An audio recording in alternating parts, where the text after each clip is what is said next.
আসসালামু আলাইকুম। এই পর্বে আমরা কন্ট্রোল প্যানেলে কিভাবে লগইন করতে হয় এই বিষয়টা নিয়ে আলোচনা করব। এখন কন্ট্রোল প্যানেল আপনারা যখন কোনো ওয়েবসাইট থেকে বা যেকোনো কোম্পানি থেকে আপনারা যখন ওয়েব হোস্টিং পারচেজ করবেন, যদি আপনার চিন্তা থাকে এরকম আমি যেরকম কন্ট্রোল প্যানেল এখানে আপনাদেরকে দেখাচ্ছি এক্সাক্ট ওইরকম কন্ট্রোল প্যানেলই আপনি চাচ্ছেন। তো সেক্ষেত্রে আপনারা এই লোগোটা খেয়াল করবেন, হ্যাঁ? কন্ট্রোল প্যানেলের এটা হচ্ছে লোগো। এদের অফিসিয়াল সাইট হচ্ছে cpanel.net। তো এখান থেকে মূলত হচ্ছে আমাদের প্রাইসিং যদি আপনি দেখেন, কন্ট্রোল প্যানেল বিভিন্ন কোম্পানি পারচেজ করে দেন হচ্ছে ওগুলোকে রিসেল করে থাকে। আপনারা ওয়েবসাইটে বিস্তারিত দেখে নিতে পারেন। তো এই জিনিসটা আপনারা খেয়াল করবেন। আচ্ছা, এটা কেন আমি শেয়ার করলাম? হ্যাঁ, লগইন সিস্টেমে যাওয়ার পূর্বে আমি এটা নিয়ে একটু আলোচনা করে নিচ্ছি। আমি আপনাদেরকে আরেকটি ওয়েবসাইটে নিয়ে যাই, সেটা হচ্ছে siteground.com। আমি যখন ক্লায়েন্টের কাজ করি, অনেক ক্লায়েন্ট রয়েছে যারা SiteGround থেকে হোস্টিং ব্যবহার করে থাকেন। তো SiteGround কিন্তু আমি আপনাদেরকে এখানে যে কন্ট্রোল প্যানেলটা দেখাবো, এক্সাক্ট ওই কন্ট্রোল প্যানেলটা কিন্তু ওরা ব্যবহার করে না। তো SiteGroundও কন্ট্রোল প্যানেল প্রোভাইড করে, কিন্তু এটা ওদের নিজস্ব কন্ট্রোল প্যানেল, ওরা নিজেরা তৈরি করে নিছে। ওকে? তো আপনি যদি চিন্তা করেন যে একই কন্ট্রোল প্যানেল সবাই ব্যবহার করতেছে, এটাও কিন্তু ভুল ধারণা। ওকে? জাস্ট ব্যাপারটা আপনাকে জানিয়ে দিলাম। তবে আপনি যে কন্ট্রোল প্যানেলটা আমি দেখাচ্ছি ওটা যদি প্রপারলি শিখেন, আপনি যেকোনো ধরনের কন্ট্রোল প্যানেলই আসলে ব্যবহার করতে পারবেন। এখন হচ্ছে আমরা কন্ট্রোল প্যানেলে লগইন করব কিভাবে? আপনারা জানেন যে ডোমেইন এবং ওয়েব হোস্টিং ২ টা কানেক্ট করতে হয়, ঠিক না? ওয়েব হোস্টিং এর যে নেম সার্ভার ওটা ডোমেইনের সাথে এড করে দিলে ওটা 24 আওয়ার্স থেকে 72 ঘন্টা পর্যন্ত সময় লাগতে পারে। আরো কম সময় লাগে, অনেক সময় ৫-১০ মিনিটের মাঝে কানেক্ট হয়ে যায়। এবং আ এখানে আপনারা যদি আমাদের সার্ভিসে দেখেন, উম এই জায়গায় কোথায় যেন? SSL, আচ্ছা, ফ্রি SSL সার্টিফিকেট। তো maximum web hosting provider SSL certificate ফ্রিতে প্রোভাইড করে থাকে এবং আমাদের এখানে এটা আ অটোমেটিক্যালি কনফিগার হয়। এটার জন্য আলাদা কোনো কিছু করার প্রয়োজন হয় না। কারণ আমাদের এখানে যখন কোনো আ ক্লায়েন্ট কোনো প্যাকেজ এখানে অর্ডার করে, অর্ডার করার পর আমরা যেটা করি, ডোমেইন পারচেজ করি এবং হচ্ছে web hosting control panel cPanel account তৈরি করি। দেন হচ্ছে ডোমেইনের সাথে cPanel অ্যাকাউন্ট কানেক্টও করি। কানেক্ট করার পর দেন হচ্ছে আমরা আ ক্লায়েন্টের ইমেইলে আমরা কন্ট্রোল প্যানেলের অ্যাক্সেসটা পাঠিয়ে দেই। ওকে? 24 আওয়ার্সের ভিতরে আমরা এই কাজগুলো করে ডেলিভার দিয়ে দেই।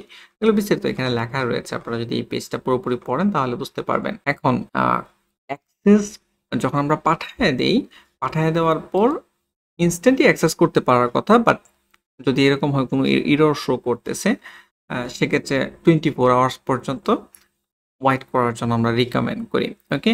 তো এখানে দেখেন crossfoundation.online এই জায়গায় একটা প্যাডলক রয়েছে। তো এই প্যাডলকটা মানে হচ্ছে যে এখানে কানেকশনটা সিকিউরড। ওকে? SSL সার্টিফিকেট প্রপারলি কাজ করতেছে। অটোমেটিক্যালি কনফিগার হয়ে গেছে অলরেডি এই সাইটের জন্য। ওকে? এখন আপনার এই জায়গায় যদি এই প্যাডলকটা না আসে, তো সেক্ষেত্রে মূলত আপনি ভিজিট করতেছেন হচ্ছে এই জায়গায়, যদি আপনারা ইউআরএলটাতে খেয়াল করেন, এখানে https:// crossfoundation.online। এখন আপনার এখানে যদি এখানে https না এসে http শুধু আসে, সে এস নেই, সেক্ষেত্রে আপনি যখন কন্ট্রোল প্যানেলে লগ ইন করবেন, এখানে ডোমেনের পরে এই যে crossfoundation.online, দেন আমি এখানটা কোলন দিচ্ছি।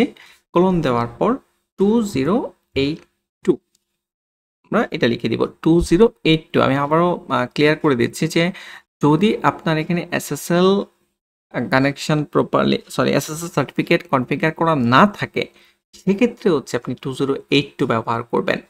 আমি যদি এখন এন্টার দেই, আশা করি কন্ট্রোল প্যানেলে লগ ইন করার অপশন আসবে। আসছে, দেখতে পাচ্ছেন ইউজার নেম পাসওয়ার্ড দেওয়ার অপশন আসছে। তবে আম যদি HTTPS হয়, ঠিক আছে? যেমন আমরা এখানে দেখতে পাচ্ছেন যে SSL সার্টিফিকেট অলরেডি কনফিগার করা আছে এবং কানেকশনটা অটোমেটিক্যালি আমাদেরকে HTTPS এ নিয়ে যাচ্ছে।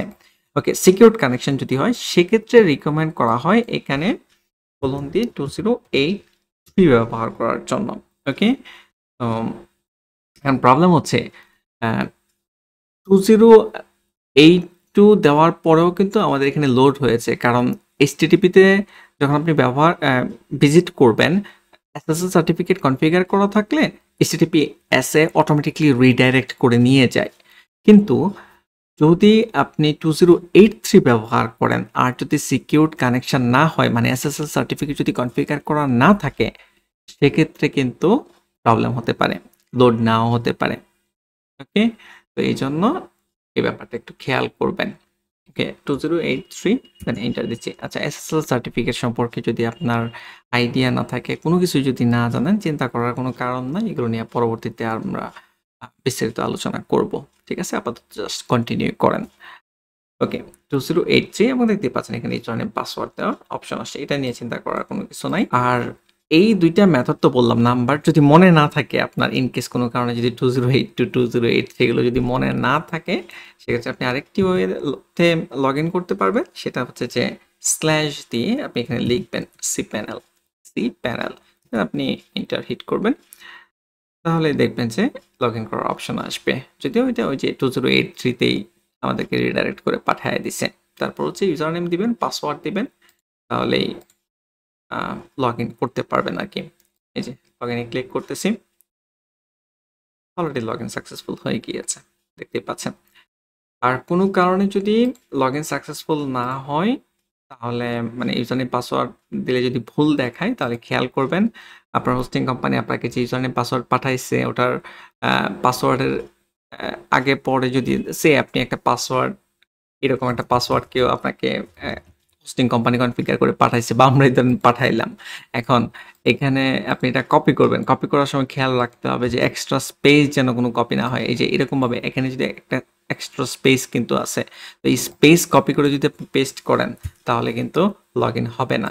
ওকে, এই জায়গায় খুব খেয়াল করতে হবে। ইউজার নেমও আপনি যখন ইউজার নেম দিবেন, কোনো ধরনের এক্সট্রা স্পেস যেন আগে পরে না থাকে।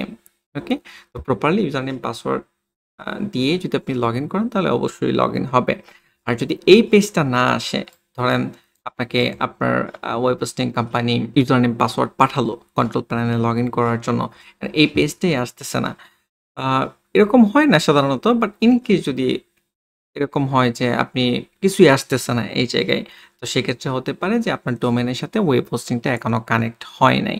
ওকে, তো ওয়েট করবেন, একটু অপেক্ষা করবেন, দেখবেন যে 24 আওয়ার্সের ভিতরে মাস্ট হয়ে যাওয়ার কথা। আর যদি তারপরেও না হয়, তাহলে যেখান থেকে পারচেস করবেন সেখানে যোগাযোগ করবেন, অন্য কোথাও কোনো ইস্যু আছে কিনা সেটা চেক করে আপনাকে জানায় দিবে বা ফিক্স করে দিবে।